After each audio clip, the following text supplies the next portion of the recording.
Mr. Buffett, Mr. Munger, my family's been associated with Berkshire since 1968, so I asked this question with a great deal of respect for your integrity and your wisdom.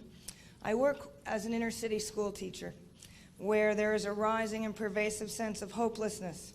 When I ask my students what would make you happy, their predominant response is $1 million.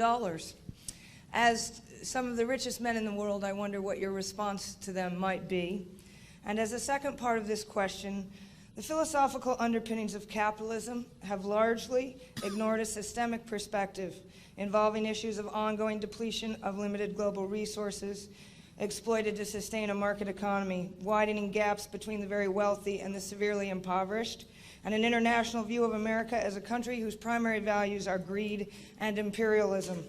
As we move into the 21st century, do you see a need to re-envision capitalist premises towards original notions of democracy, justice, and humanitarian concerns? You can get all of that. Well, I will say this. I am higher on the existing social order than you are.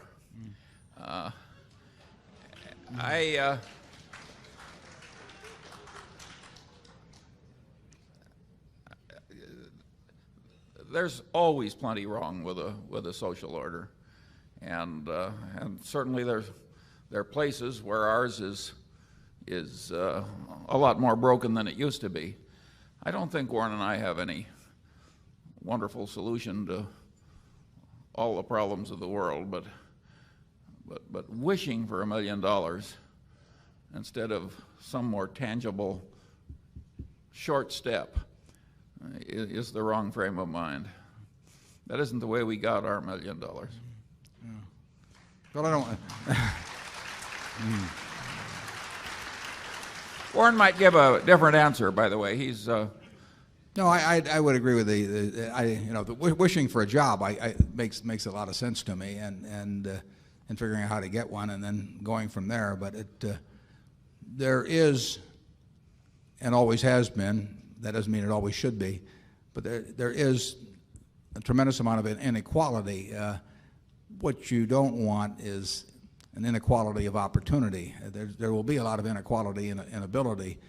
A market system like we have turns out what people want. If they want to watch a heavyweight fight and they want to watch Mike Tyson, they're going to pay him $25 million for getting in the ring for a few minutes. And it produces what people like, and it produces in an abundance, and it's done very well in terms of production. It is much better to be in the bottom 20% in this country now than it was 50 years ago, and it's better to be in the bottom 20% of this country than in any other country.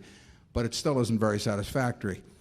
The market system does not reward teachers, it does not reward it does not reward all kinds of people who do all kinds of useful things in any way comparable to how it will reward entertainers or people who can figure out the value of businesses or athletes or that sort of thing. A market system pays very big for something that will entertain them. People want to be entertained a good bit of the day, and pays better for people that will entertain than educate. I don't want to tinker with the market system. I don't think I should be telling people what they should want to do with their lives, but I do think that it's incumbent on the people that do very well under that system to be taxed in a manner that takes reasonable care of anybody that is not well adapted to that system, but that it's a perfectly decent citizen in every other regard. And that is, I don't want to start getting into comparable worth in terms of how I tax, but I do think that somebody like me that happens to just fit this system magnificently, but wouldn't be worth a damn in Bangladesh or someplace, because what I have wouldn't pay off there. Their system would not reward that. I think that we get from society. This society provides me with enormous rewards for what I bring to the game. And it does the same with Mike Tyson, and it does the same with some guy whose adenoids are right for singing or whatever it may be. And I don't want to tamper with that, but I do think those people who are getting all kinds of claim checks on the rest of society from that, I think there should be a system that where people who are not well adapted to that system, but that are perfectly decent citizens in every other respect, do not really, fall through the slats on that. And I think progress has been made on that over the last 50 years, but I think we're far from a perfect society in that respect. And I hope more progress is made in the next 50 years. I don't think the wishing for the $1 million, though, is that it doesn't work that way. I think, but if you are lucky enough to have something that the market system rewards, you do very well here. And if you're unlucky enough to have something it doesn't reward, you do better now than you would have 30 or 40 years ago, and you do better than in other countries. But I can see where it seems very unjust to look at somebody else who has just a little different mix of talents that can achieve claim checks in a way that keeps them and the next 5 generations of their family in a position where they don't have to do very much. I would say that I like a certain amount of social intervention that takes some of the inequality out of results in capitalism, but I hate with a passion rewarding anything that can be easily faked, because I think then people lie, and lying works, and the lying spreads, and I think your whole civilization deteriorates. If I were running the world, the compensation for stress under workman's compensation would be 0. Not because there isn't real stress, because there's no way to keep the fakery out if you reward stress at all. There was a great article, and this applies to an earlier question. There was a very good article in Forbes about 1 issue ago that showed the occupational profile of the U.S.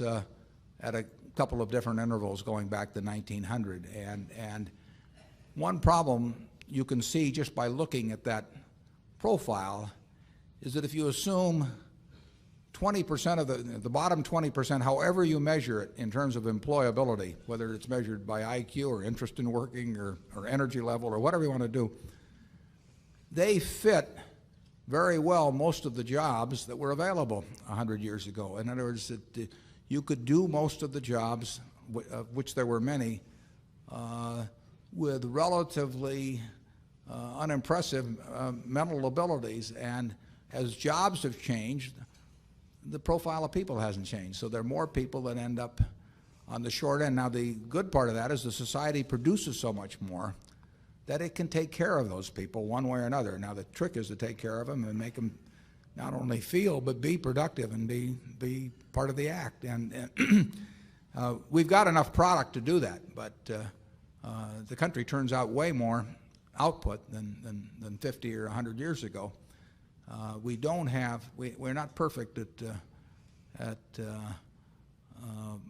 figuring out how to make the bottom 20 or 30% in terms of abilities fit a new changing job profile. I really recommend you look at that Forbes magazine, because if you think through the implications of those charts, I think you'll see what social problems have to be attacked.